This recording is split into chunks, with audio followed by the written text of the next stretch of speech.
All right, guys, what's going on? Welcome in. So recently, Adam Schefter reported that the New York Jets could possibly be adding some talent to the defensive end position within the coming days, right before the start of the season. As we all know, Carl Lawson went down with that year-long injury, and man, it still bothers me. It's a huge blow. But in this one, I wanted to talk about some potential targets that the Jets could acquire. Okay, realistic targets. Some via trade, some via free agency. Let's not waste time. Let's jump in. So the first player on the list is the obvious one here. It's Chandler Jones from the Arizona Cardinals. 6'5", 265 pounds, 31 years old. Chandler Jones, man, I mean, this guy, to me personally, has been one of the most underrated pass rushers, the most underrated players in my lifetime watching football. I mean, his statistics alone are absolutely dominant. They are right up there with some of the league's best, year in, year out. I mean, listen to these sack numbers from 2015 through 2019. He had 12.5, 11, 17, 13, and then 19 sacks in 2019. Are you kidding me? Those numbers are elite. Now, we do have to take into consideration what happened in 2020. Only one sack, only played in a handful of games. He was hurt, and he was hurt bad enough to where it ended his season. He had season-ending surgery on his right bicep. Obviously, it's a concern. 31 years old, so it's not like he's, entering his prime now. He's kind of on his way out. But with that said, Chandler Jones has been productive. He's been awesome throughout the course of his entire career, playing in multiple defenses, playing on multiple teams, Patriots and the Cardinals. I do believe Chandler Jones has a lot left in the tank. It's just a matter of health and to see how he looks when he does come back from the injury. Does he look like the same player here? But with everything taken into consideration, I do feel like Jones would be a huge get for the solid defense, especially in the absence of Carl Lawson here. There are a few downsides. Number one, the contract. He's a $20 million cap hit, might be a little over $20 million. And he's an unrestricted free agent in 2022. Okay, so it's a 1-year rental.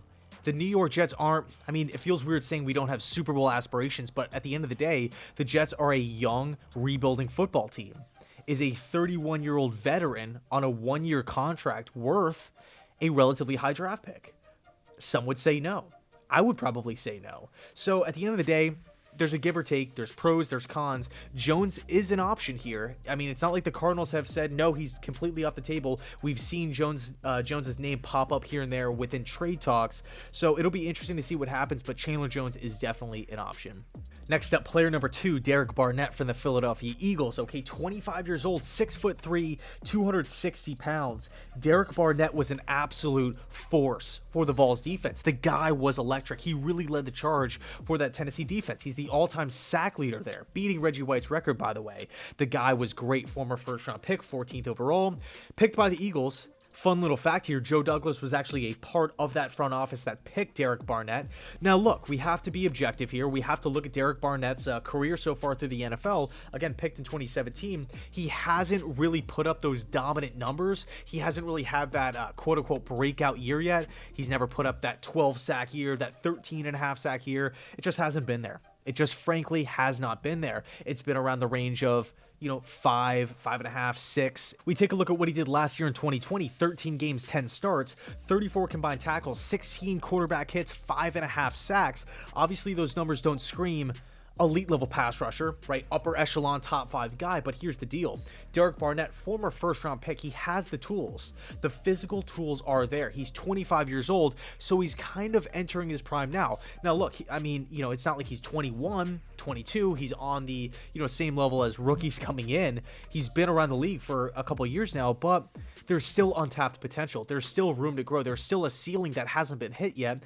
And when we take a guy like that and we give him a great coach in Robert Saleh and a great defensive coordinator and Jeff Ulbrich, a guy that really has done a solid job on the defensive line, it makes you think. He fits the system. Joe Douglas was a part of this decision in the first place to make him a first-round pick. Could this happen? Could this happen? And here's another thing, too. Because he hasn't really lived up to the hype of being the 14th overall pick, being that elite pass rusher off the edge, you don't have to give up as much as you would to go get a Chandler Jones. I do believe the value for Derek Barnett is a little lower than Jones and another guy on this list that we're going to get into in a second here, but And another point that just popped into my head, the Jets are getting a firsthand look at him right now, currently. The Jets are having joint practices with the Philadelphia Eagles. So I could see this easily being an option here, especially when we take a look at the Jets draft picks, 2 1s, 2 2s, a 3 and a 4. I mean, we have picks at our disposal here. I could very well see Joe Douglas turning one of those draft picks into Derek Barnett. Next up, player number 3, another member of the Philadelphia Eagles here, Josh Sweat. Okay, Josh Sweat is a physical phenom, 24 years old, 6'5", 250 pounds. Josh Sweat, at one point in time, was the top-rated prospect in high school. The guy was an absolute monster coming out of Virginia, and just being from Florida, it was a huge deal when Sweat committed to Florida State. He ended up having an injury back in high school, which bumped him down a couple slots, like as far as like high school rankings. But and there, you talk to Florida State fans, people said like, oh, he kind of disappointed, he didn't really live up to being that 5-star guy. But and a lot of fans actually point to that injury, but he's been a pleasant surprise for the Eagles defense. Again, not in that top 5 pass rusher. You're not comparing him to guys like Khalil Mack and TJ Watt, but at the end of the day, Josh Sweat is a productive player. And by the way, he's only 24 years old. He had 6 sacks last year, 38 combined tackles. I believe he also had 12 quarterback hits, former 4th-round pick back in 2018. I could see Sweat being moved. I feel like, if you talk to Eagles fans, they would probably prefer to part ways with Barnett as opposed to Sweat, but I feel like either one could go.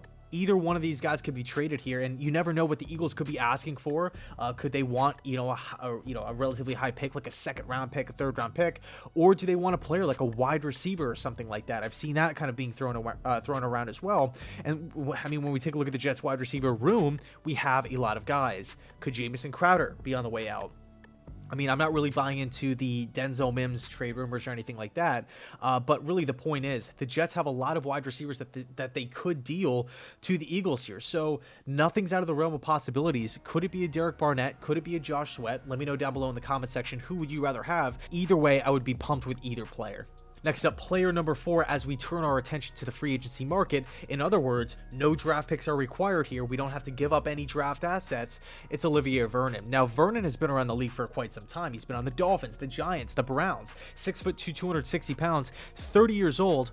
Vernon's coming off of a season with the Browns that, quite frankly, I felt like it flew under the radar. He had 9 sacks. Olivier Vernon is this is a guy who really popped off, I believe, his 2nd year back in Miami, but he's an interesting option because much like Chandler Jones, he's kind of exiting his prime now, 30 years old, but I mean, he showed last year he could still play. He can still get after the quarterback. Now, the one little caveat that we have to throw into the mix here, Cleveland's defense is fantastic. They have studs all across that defensive line. So, the focus isn't really on neutralizing Vernon, it's slowing down Myles Garrett, okay? So you can make the argument, hey, in a bigger role, Vernon, as the team's #1 pass rusher, might not put up identical numbers to what he did last season in Cleveland. They might look a little, I don't want to say disappointing, but a little lackluster.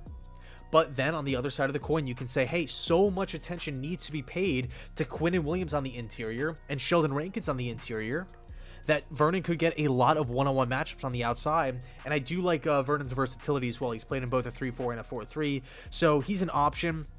The one thing too about Vernon here is that not only was he productive last year, but we don't have to give up a draft pick. We don't have to give up a 2nd-round pick to the Browns. He's currently out there, so Vernon could definitely be an option here. Next up, player number 5, former Lion, former Seahawk, former San Francisco 49er last year, which right off the bat tells you that Robert Saleh has identified this player in the past as a guy that not only fits his system, but a guy that he feels like he could work with. It's Ezekiel Ansah, a physical specimen to say the least. 6'5", 275. 2015 was really his coming out party, 14.5 sacks. 2017, I believe he had 12 sacks. So, he's had some productive years, most recently stints with the Seahawks and the Niners. Pretty disappointing. He's battled with injuries. I mean, he only played in 2 games last year for the Niners. Not really anything to write home about, but he's still an option. He still has size, he still has speed, he still has strength, and because the Jets are down a couple guys here, I mean, I could see the Jets bringing him in on a cheap contract, so it could potentially be an option here. Next up, player number 6, former 3rd overall pick made by the Miami Dolphins years and years ago, Dion Jordan, another physical specimen, 6'6", 280 pounds. This is a player who, to be honest with you, I was a little pissed when the Dolphins drafted him. I thought he was going to be a lot better than he did. I mean, I thought he was going to stick with Miami for, 5, 6, 7 years and be a franchise pass rusher. Didn't really work out that way. But when we take a look at what he did last year with the Niners, he had 3 sacks, 17 combined tackles, 5 quarterback hits in 13 games, and I think he only started in 1 game. Okay, so a really, really limited role here. He was still able to make his mark. He was still able to get in the backfield. Now, I'm not saying top 10 guy here, top 15 guy, but if you want a guy that possesses insane physical measurables, Dion Jordan checks the box. If you want a guy, as crazy as this sounds, because, he's been around the block for so long, he was the former 3rd overall pick here. So the potential is there. He fits the Robert Saleh system. Saleh, much like Zeke Ansah, he has shown some level of interest, a significant degree of interest in bringing Jordan into a defense and actually giving him a role within the defense. But man, I feel like Jordan can be an option. He's currently available. I mean, we don't have to give up a draft pick, much like Ansah and Olivier Vernon, and there's a bunch of different guys, but I felt like these 6 make the most sense for the Jets moving forward if they want to do something before the start of the regular season. Quick little side note before we end the video here, I do feel like the Jets should address the interior offensive line as well. I mean, this was considered a weak spot going into the season. We lost Cam Clark, horrific injury. Alex Lewis retired. Connor McDermott was hurt in the second preseason game. And then Elijah Vera Tucker is still not 100%. Okay, so I do feel like that could be an area that the Jets address as well. So anyway, let me know your thoughts down below in the comment section. Who are some pass rushers that you want the Jets to target, whether it's through trade, whether it's through free agency? Are there any sleepers, any guys that you have your eye on, or maybe a guy on the roster? So anyway, thanks so much for watching. I really, really appreciate it. And as always, go Jets.